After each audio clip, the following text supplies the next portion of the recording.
Muy buenas tardes, nos encontramos en el caso de integración 4, último caso de integración, con respecto al tema del sistema nervioso central. ¿Ok? Pasamos directamente a las preguntas.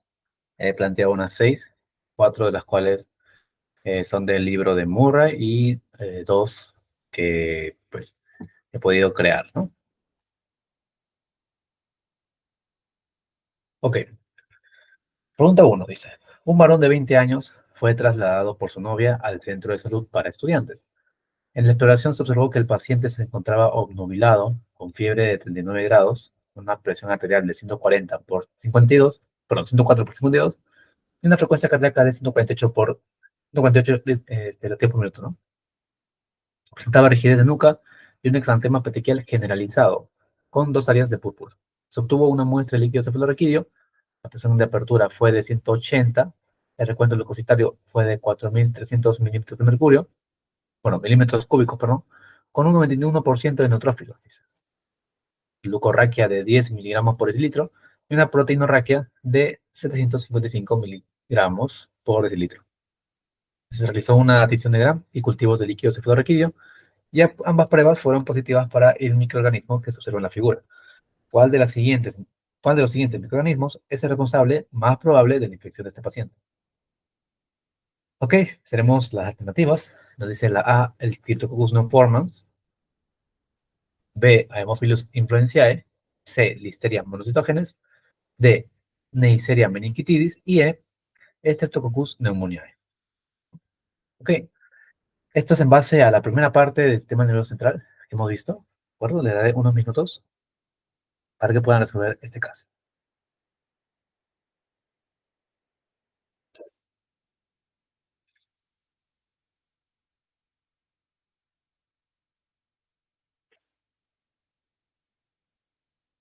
Ok, les daré un pequeño momento para que pausen la grabación y puedan resolver la pregunta. Ok, ya pueden pausar.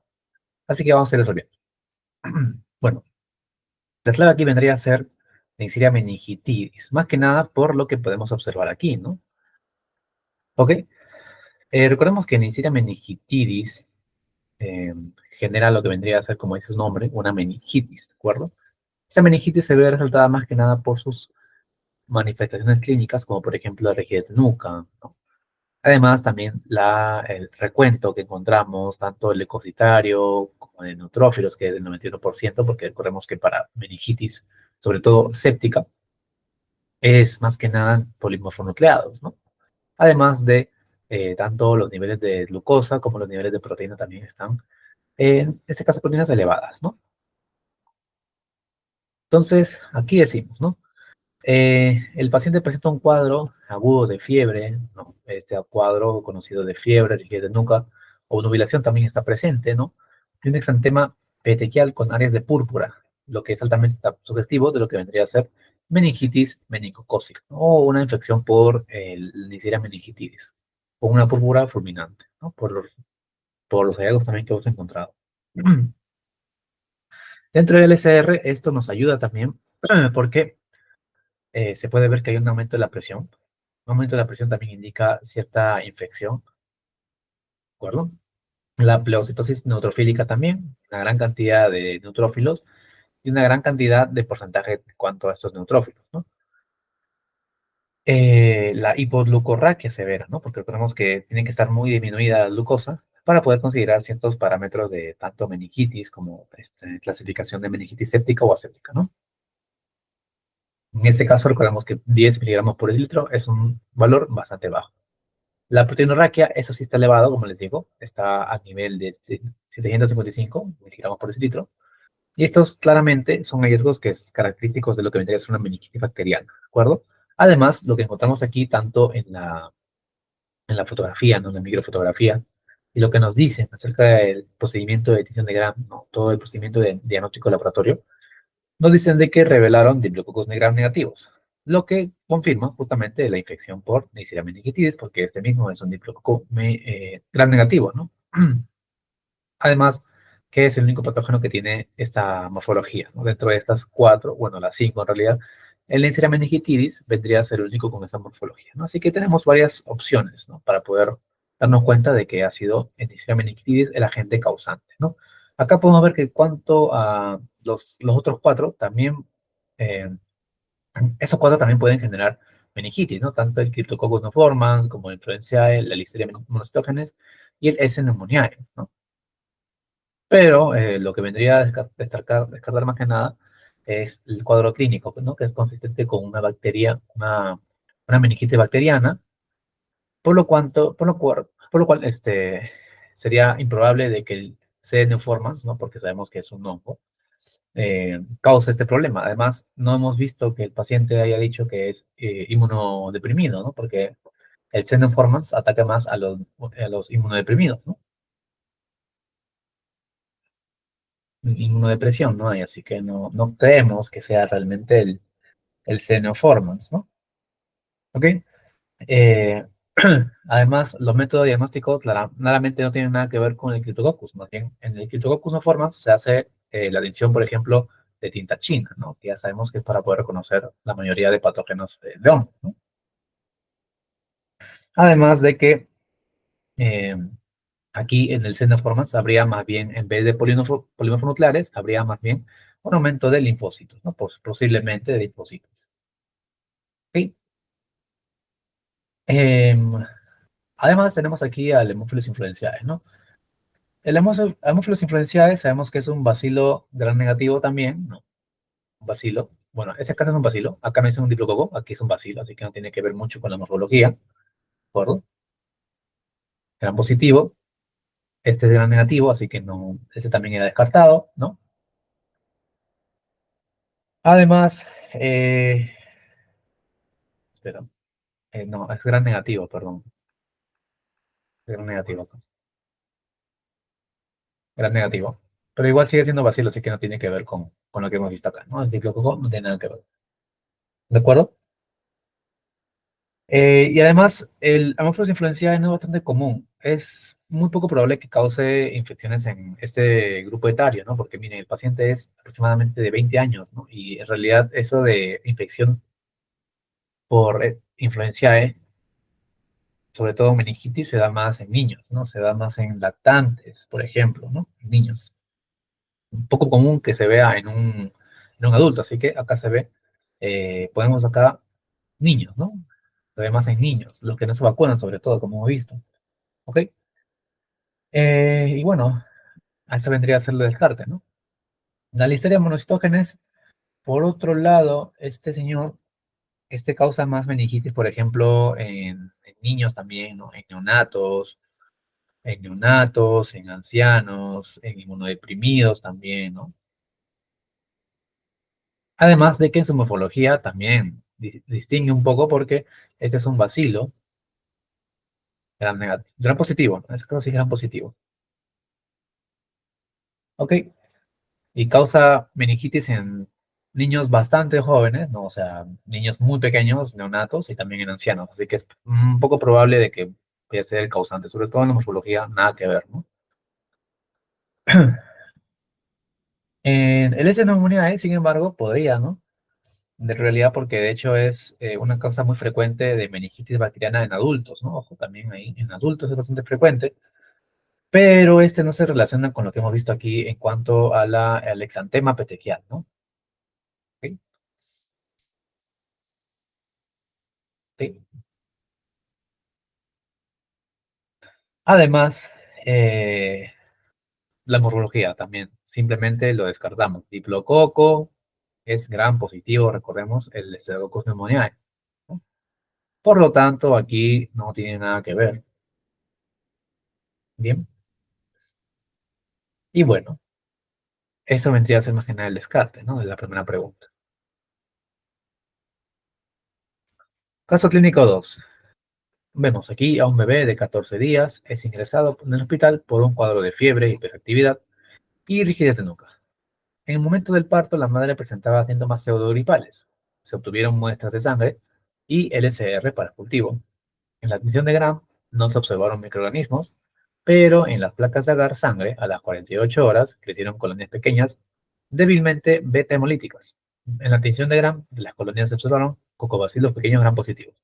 El microorganismo más probable causante de esta infección es A. Escherichia coli. B. Listeria monocytogenes. C. Neisseria meningitidis. D. Streptococcus de grupo D, digo grupo B. Y E. Streptococcus pneumoniae, ¿no? Ok, aquí vamos a pausar un momento y vamos a ver qué vendría a ser la respuesta. ¿Ok? Ya pueden pausar.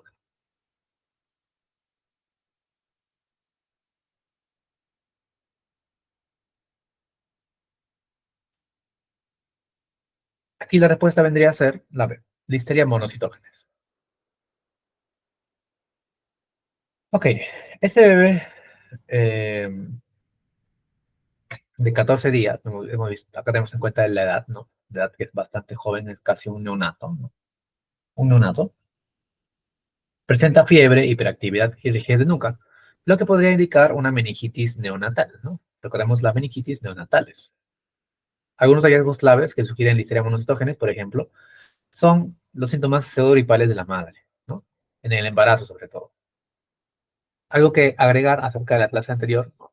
De meningitis bacteriana, vendría a ser la infección por parte de Listeria monocytogenes, porque puede causar lo que vendría a ser síntomas pseudogripales en un embarazo, ¿no? Que pueden transmitirse transplacentariamente o durante el parto, ¿no? Entonces, también hay que recordar eso. La adición de Gram negativa en LSR, ¿no? Pero cultivo positivo en negar sangre tras 48 horas, ¿no? Recordemos que el hemocitógenes, creo que lo mencionamos en la clase, puede ser difícil de detectar en adición de Gram, de hecho, ¿no?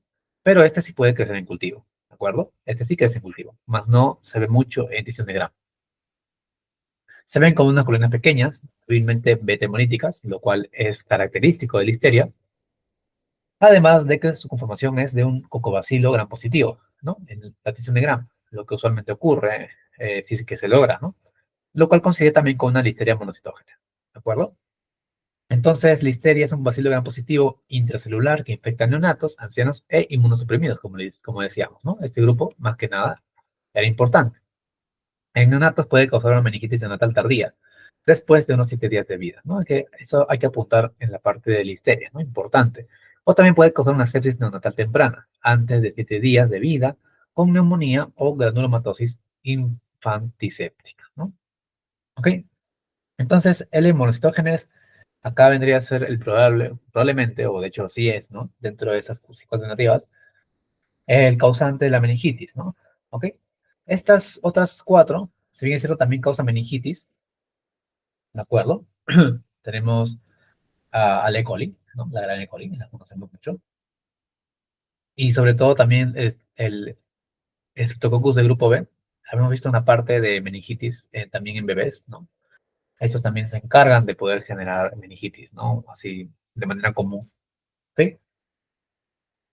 Específicamente aquí del grupo B vendría a estar el Streptococcus agalactiae, ¿no? En algunos casos afectan principalmente, sobre todo, lactantes, ¿no? Lactantes menores de un año de edad, un mes de edad, perdón, un mes de edad.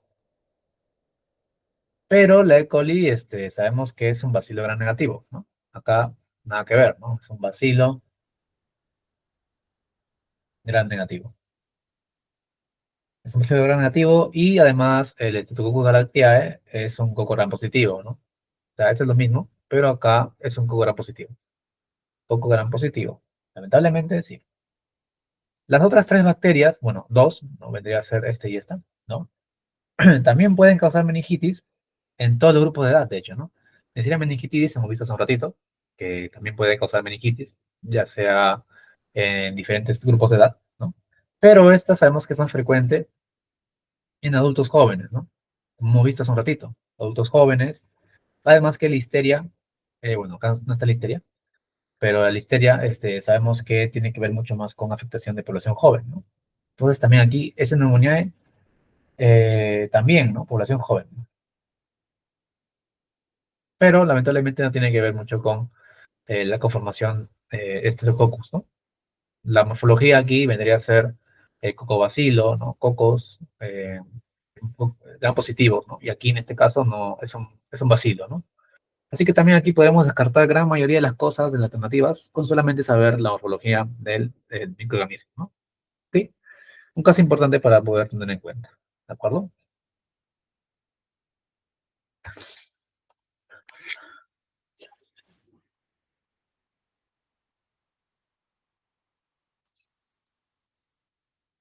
Ok, tenemos la tercera pregunta. Dice, en agosto, un varón de 26 años a su médico de familia, acudió a su médico de familia con un cuadro de febrícula y cefalea intensa.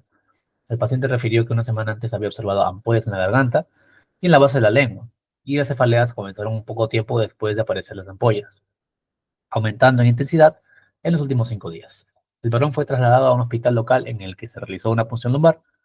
Este recuento celular y la bioquímica de líquidos de fluorrequillo fue la siguiente: 177 células con 81% de linfocitos, glucosa normal, de 54, proteínas aumentadas, 60, además que no se observaron microorganismos en el sangre, y los cultivos para bacterias y hongos fueron negativos. A las 2 semanas, las cefaleas del paciente disminuyeron gradualmente, de frecuencia e intensidad, así que se resolvieron, ¿no? ¿Cuál de los siguientes microorganismos es el responsable más probable de los síntomas del paciente? Tenemos A, virus de Coxsackie A; B, el Cryptococcus deformans; C, virus de herpes simple; D, Naillonia fowleri; y E, Streptococcus pneumoniae. Este es más relacionado a lo que vendría a ser bueno, la primera parte sigue siendo, ¿no? La parte de meningitis, así que fácilmente pueden sacar la alternativa también. Les doy unos minutos, ¿ok? Pueden pausar la grabación y vemos la siguiente respuesta, ¿no?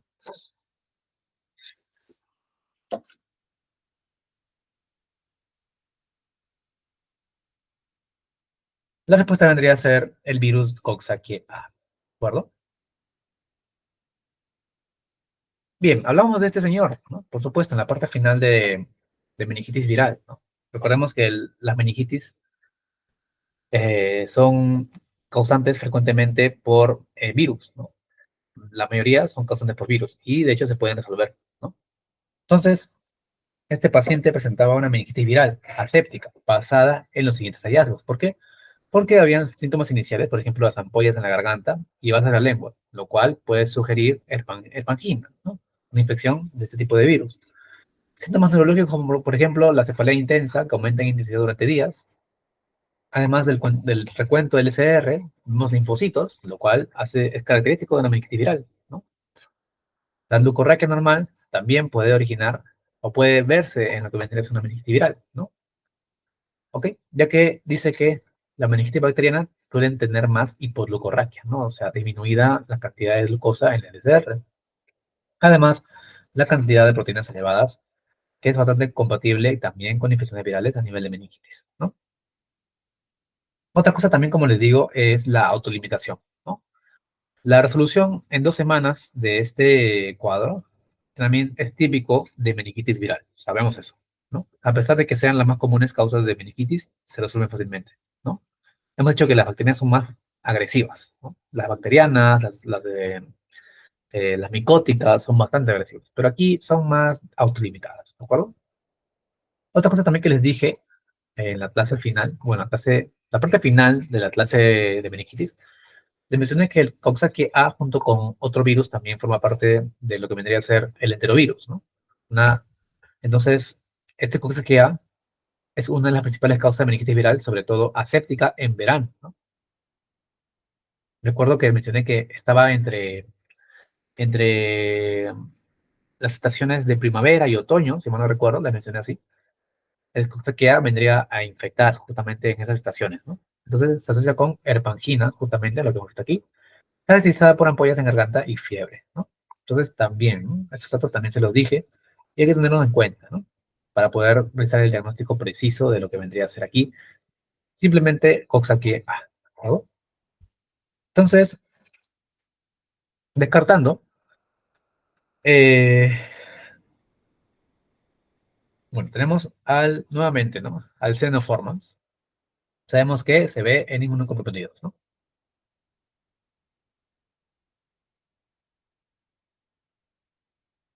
Y este tipo de meningitis que causa vendría a ser más subaguda crónica. Así que no es tanto de 2 semanas así de resolución, nada que ver, ¿no? Además de que se puede ver a través de tinta china. pero acá se hizo todos los métodos y no se observó nada. Herpes simple, ok. ¿Podríamos pensar en herpes simple en realidad? La verdad que no. ¿Ok? Por ejemplo, la que causa herpes simple, tanto en meningitis, puede ser lo que vendría a ser, eh, no, perdónenme, herpes simple, hemos visto en la segunda clase, ¿no? Si recuerdan, la segunda clase de herpes simple, pero causa lo que vendría a ser más encefalitis, más no meningitis, ¿no? Por lo tanto, no tiene que ver, ¿no? No hay signos de encefalitis aquí, sino meningitis, ¿de acuerdo? Encefalitis se ve más con alteración de la conducta, alteración del estado mental, convulsiones, etcétera, ¿no? Así que en este caso no es herpes simple. Neisseria fowleri causa la llamada meningoencefalitis amebiana primaria, ¿no se acuerdan? La MAP o la MEAP, como quieran decirlo, que es una enfermedad bastante rápida, progresiva y también con alta mortalidad. Pero este señor se ha resuelto, ¿no? O sea, no, de chill. Además, no se comentó de que estuvo, no sé, que estuvo en aguas así de ríos, dulces, aguas dulces, en posición. Tampoco no se mencionó, ¿ok? Así que no tiene mucho que ver en este caso. El S. pneumoniae es la causa más común de meningitis bacteriana, ¿no? En adultos, recuerden.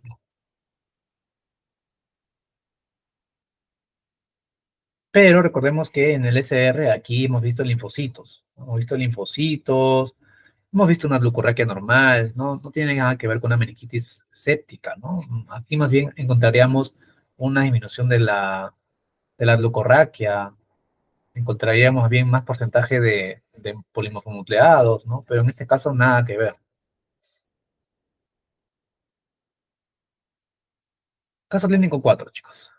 Un hombre de 35 años, procedente de una zona rural, acude al servicio de urgencias por episodios recurrentes de convulsiones tónico-clónicas en los últimos meses. Refiere cefalea intermitente, náuseas y mareos, además de dificultad para concentrarse. No tiene antecedentes personales ni familiares de epilepsia.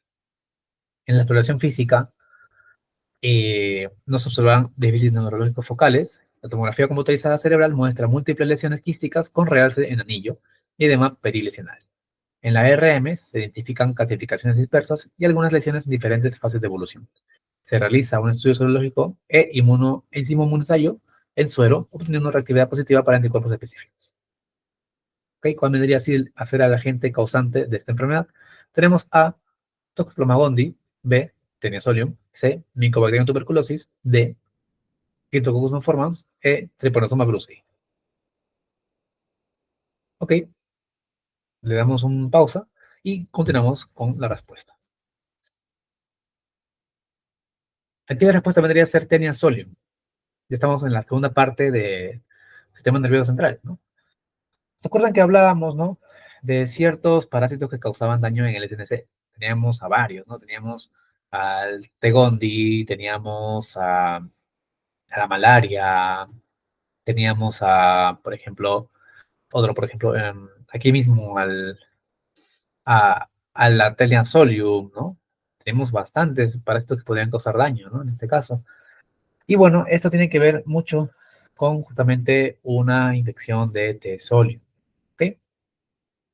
El paciente presentaba, dice, convulsiones recurrentes, cefaleas, náuseas y alteraciones cognitivas, lo que puede decir daño a nivel de encefalitis, ¿no? Además, lo clásico que es una lesión quística, con realce en anillo, edema perilesional y calcificaciones, ¿no? Dispersas en diferentes fases de evolución, ¿no? Estas, estos datos tienen que ver mucho con lo que vendría a ser una neurocisticercosis. Hasta ahora yo sospecharía una neurocisticercosis, ¿no? Ahí está, causada por la fase larvaria de tinea sólida, ¿de acuerdo? Claves diagnósticas, por ejemplo, las convulsiones recurrentes. Esto es clásico. La manifestación más frecuente en la neurocisticercosis, de hecho. A ver, aquí quieren ingresar aquí en la clase un ratito.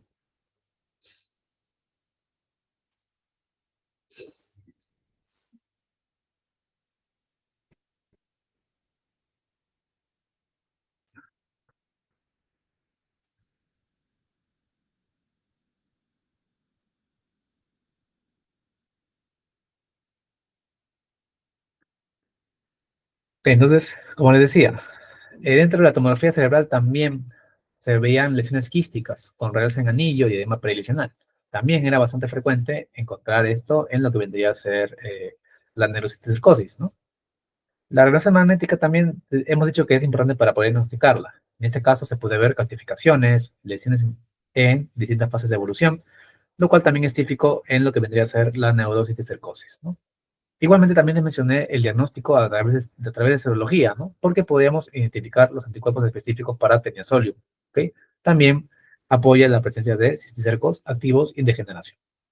Además, se indica de que la neurocisticercosis es una zona endémica, ¿no? En zonas rurales con déficit de saneamiento, ¿no? E ingesta de alimentos contaminados con huevos de teniasolium. Como hemos dicho, dentro de su fase de vida también tiene que ver con el desarrollo de consumo de alimentos eh, contaminados, ¿no? Por ejemplo. Entonces, en este caso vendría a ser más que nada teniasolium, ¿no? Causante de esto, ¿no? No les puse la figura más que nada porque ya esto es bastante sugerente de una neurocisticercosis, ¿no? Ya sería mucha ayuda ponerles esto, ¿no? Y además el caso clínico. Así que le puse aparte, ¿no? En la imagen para que puedan tener en cuenta eso, ¿no? Ted Bundy, recordamos, de que causaba la famosa toxoplasmosis cerebral, ¿no? Y recuerden que esto es bastante frecuente en lo que vendría a ser pacientes inmunodeprimidos, inmunosuprimidos, ¿no? Inmunosuprimidos, tanto con VIH, con SIDA, etcétera, ¿no? Además, aquí, eh, más bien, las lesiones son diferentes, son lesiones que tienen que ver eh, con poco edema, ¿no? Con poco edema. Además, no hay calcificaciones, ¿no? Hemos dicho que en tenesolium, más bien sí hay calcificaciones. Y no hay calcificaciones. Tuberculosis causa lo que vendría a ser la llamada, los tuberculomas, ¿no? En el cerebro, en este caso. En este caso, no se ven lesiones quísticas. Lo que se ve sí es la hidrocefalia, por ejemplo, se ve los tuberculomas, todo ello, ¿de acuerdo? Pero una lesión quística, no, quística no se suele ver en tuberculosis. Claramente también pasa por los síntomas neurológicos clave, ¿no? Por ejemplo, fiebre, rigidez de nuca o déficit neurológico, ¿no? Porque también causa encefalitis, pero no tiene nada que ver con los tipos de lesiones que se ven acá, ¿de acuerdo? ¿Ok? El Xenoformans también, recordemos ya, lo estamos hablando otra vez como 4 veces, es el que causa más que nada meningitis, tanto subaguda como crónica, pero nuevamente, otra vez, hasta que se acuerden, en pacientes inmunosuprimidos, ¿no? Inmunosuprimidos, inmunodeprimidos, ¿no? Pero, bueno, si es que vemos algunas lesiones que puede causar, bueno, sí, en realidad sí puede causar cierta encefalitis, ¿no? No solo meningitis, pero en este caso no hay quistes con calcificación, así que no se suele ver eso, con calcificación. Además, para poder identificar, no se hacen anticuerpos, ¿no? Se hacen más bien tinta china, por ejemplo, para identificar este hongo. Así que nada que ver. El Trypanosoma cruzi, bueno, brucei, perdón, este causa la famosa enfermedad del sueño, que hemos dicho, la anterior clase, ¿no? Enfermedad del sueño, o la tropanisomiasis africana, ¿no? Enfermedad del sueño, que tiene que ver más con el estado de confusión, somnolencia y todo eso, en lo cual no se resalta acá, no se indica. Además de que no causa lesiones quísticas, ¿no? También no causa lesiones quísticas, ¿de acuerdo? Además nos dice la procedencia del paciente, ¿no? También sería clave poder decir dónde es, pero aquí no se dice, ¿ok? Entonces, en este caso fue una neurocisticercosis por tenia sólida. Última pregunta. A finales de 2001, y a principios de 2002, 4 lactantes residentes de Staten Island, Nueva York, enfermaron con el mismo patógeno bacteriano. Los lactantes tenían edades comprendidas entre las 3 y las 18 semanas. Previamente, todos los lactantes se encontraban bien y las gestaciones habían cursado sin incidencias. 2 lactantes recibían lactancia materna y 2 se alimentaban de leche de fórmula. Al llegar al hospital, todos los lactantes se encontraban irritables, aletargados y presentaban estreñimiento. Las pupilas de 2 lactantes reaccionaban débilmente y 2 no presentaban expresiones faciales. 3 de los lactantes precisaron ventilación asistida y se obtuvieron muestras de sangre, heces, orina y líquidos cefalorraquídeo para su estudio microbiológico. ¿Cuál de los siguientes microorganismos es el responsable más probable de estas infecciones? A. Campylobacter jejuni. B. Clostridium botulinum. C. Virus del herpes simple. D. Virus de la coriomeningitis linfocitaria. Y E. Salmonella suis. Ok. Bueno, esta pregunta sí está bien interesante. La verdad, del libro, sí. Hasta el mismo libro dice que es un poco raro encontrar este caso. Así que es un poco más difícil de lo que he puesto, ¿no? En cuanto a las otras preguntas. Pero nuevamente, ahí les doy un tiempo para que puedan ver la resolución, ¿no? ¿Ok? Mm.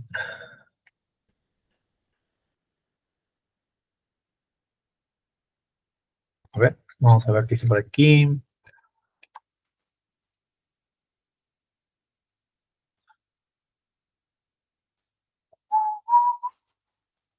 Ujú. Bueno, vamos a ir resolviendo, ¿de acuerdo? Para los que están viendo la grabación, pueden ahí pausarle. Ya seguro vieron la respuesta, pero ahí estamos, ¿no? Dice Clostridium botulinum, ¿no?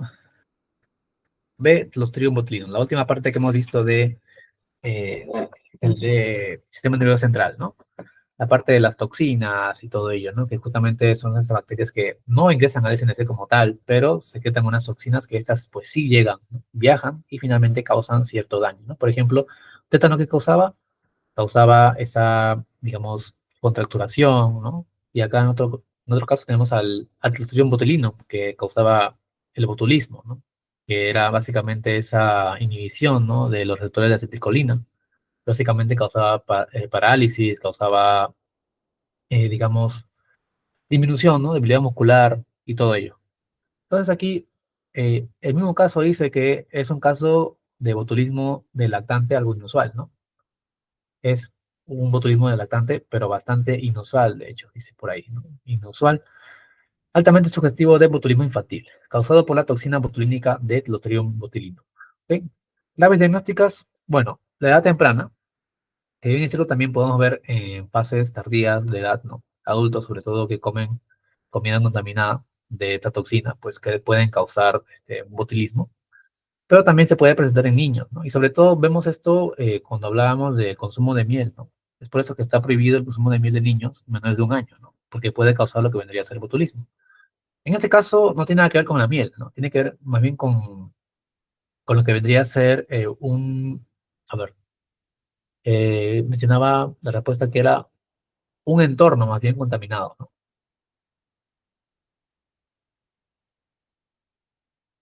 Un entorno contaminado, ¿no?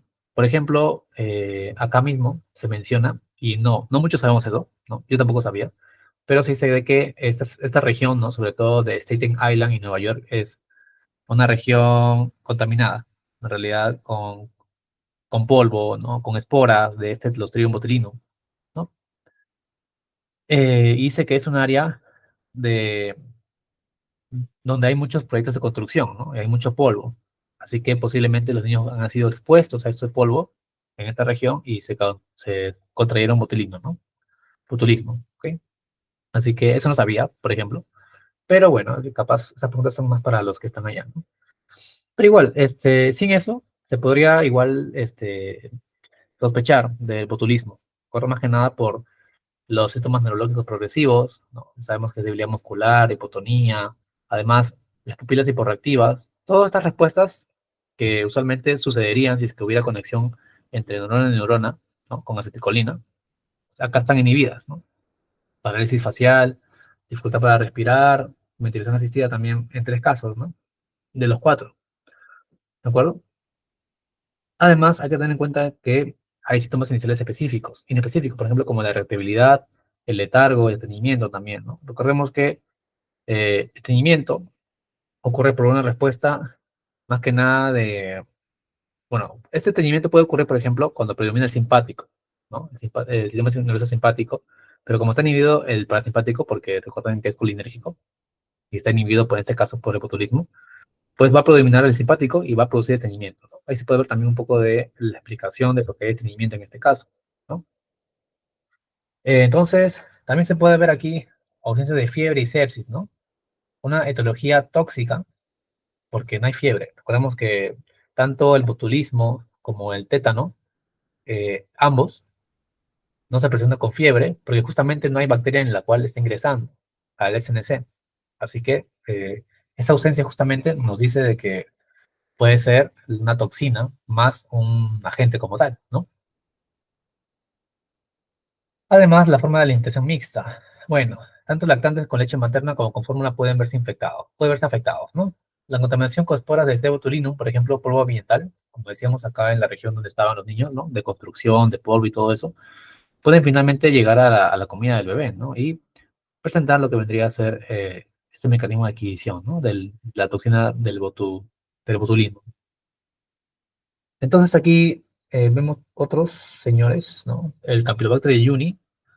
Este causa más que nada, hemos visto en la clase de gastro, de digestivo, la gastroenteritis, ¿no? Gastroenteritis por Campylobacter jejuni, ¿no? Enteritis. Y más que nada aquí causa, recuerden, la diarrea sanguinolenta, ¿no? Y aquí no hay nada de diarrea sanguinolenta, ¿no? Más bien hay estreñimiento, así que nada que ver. Además, bueno, no le voy a decir, esto tiene que ver con con la siguiente pregunta. Ya. El virus del simple causa encefalitis, ¿no? Encefalitis herpética, recuerden, por todo ello, ¿no? Reactivación y todo eso causa fiebre, acá no hay fiebre, ojo, causa fiebre, convulsiones, afectación del estado neurológico, todo eso, ¿no? Que tiene que ver con encefalitis. En este caso, nada que ver, ¿no? Además de que se tienen que ver posiblemente lesiones cutáneas, ¿no? Pero en este caso tampoco se ven. Así que no, nada que ver. El virus de la coriomeningitis linfocitaria. Esto no lo mencioné, pero este tiene que ver con la relación que hay al exponerse con roedores, ¿no? Con roedores. Y puede causar una meningitis linfocítica, ¿no? Ahí dice meningitis linfocítica, ¿no? Y si hablamos de meningitis, ya, fiebre, obviamente. Y aquí no hubo fiebre, así que nada que ver. Y por último, el Salmonella cholerae-suis, ¿no? Este señor causa más bien, como dato, ¿no? Que no lo mencioné también en la clase anterior, ¿no? Y para eso estamos aquí para repasar. Causa lo que vendría a ser una sepsis, ¿no? Y una meningitis neonatal. Y se acompaña con qué, adivinen, con fiebre, ¿no? Con fiebre, bacteriemia y todo ello, y nada que ver aquí, no. Ni se asocia con lo que vendría a ser la parálisis flácida, ni con síntomas neuromusculares que hemos visto aquí también, así que no tiene nada que ver. La respuesta vendría a ser entonces el Clostridium botulinum, ¿de acuerdo? Y por último, la última pregunta. Un hombre de 28 años acude a urgencias por debilidad progresiva en ambas piernas desde hace 3 días, ¿no? La cual ha avanzado hasta comprometer los brazos. Menciona sensación de hormigueo en los pies desde hace una semana. Niega fiebre, cefalea o trauma reciente. Al interrogatorio, refiere haber tenido diarrea acuosa autolimitada 2 semanas antes, sin fiebre ni sangre en las heces. En la exploración física, se observa debilidad simétrica en extremidades, con hiporreflexia generalizada y dificultad para caminar. La sensibilidad está preservada y los pares craneales no muestran alteraciones. Se realiza una punción lumbar que revela disociación albúmino-citológica, ¿no? Aumento de proteínas sin pleocitosis. ¿Cuál vendría a ser el causante? Bueno, tenemos a 5 señores, ¿no? Campylobacter jejuni, Clostridium botulinum, Mycobacterium leprae, Borrelia burgdorferi y herpes simplex virus. Ok, último caso para ya finalmente terminar con el sistema nervioso.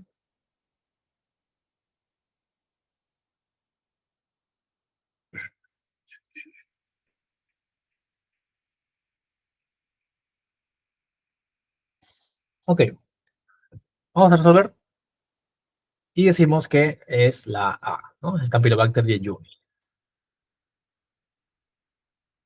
Esta es la última parte que hemos visto en cuanto a las consecuencias que hay por infecciones de bacterias, de virus, al sistema nervioso central, ¿no? O bueno, no todas de hecho, más bien son infecciones que pueden causar reacciones inflamatorias al sistema nervioso periférico. ¿no? Que tenemos aquí en cuenta al síndrome de Guillain-Barré, ¿no? Al SGB. Entonces el paciente presentaba debilidad progresiva ascendente, ¿no? Hiporreflexia, disociación albumino-citológica, que es bastante frecuente en lo que se ve el síndrome de Guillain-Barré, ¿no? La historia de infección gastrointestinal previa es un hallazgo típico en el síndrome de Guillain-Barré, asociado a Campylobacter jejuni, que es la bacteria más frecuente, de hecho, en cuanto a una respuesta autoinmune que ataca los nervios periféricos, ¿no? Y genera toda esta sintomatología que ya conocemos.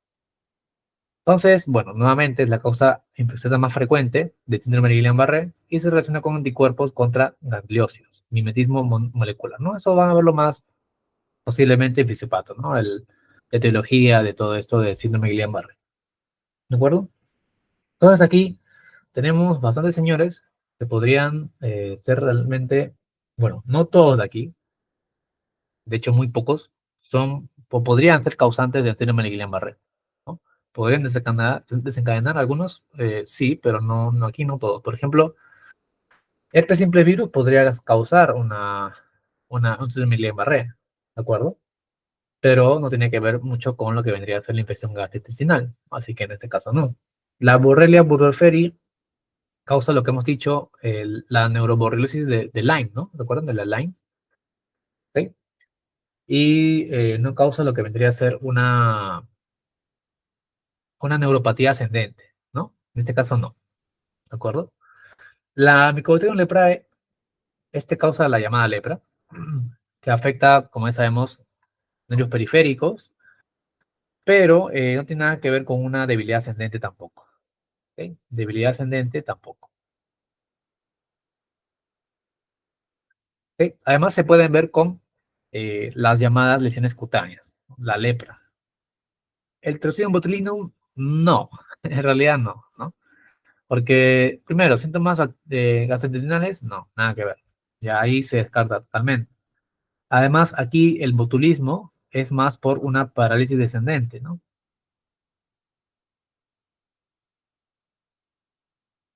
Y además, toda esa clínica que hemos visto ya por el caso anterior, ¿no? Entonces aquí incluso no está en la lista de bacterias que podrían causar síndrome de Guillain-Barré, ¿no? Así que no, nada que ver. Bien, bueno, ahí tenemos, finalmente ya acabamos con los casos clínicos. Y terminamos con, de hecho, los casos de integración. Ahora vamos a hablar solamente clases, ¿no? Nos continúa lo que vendría a ser perinatales, resistencia y parásitos y acabamos con todo el curso. Muchas gracias por ver y nos vemos en la siguiente clase.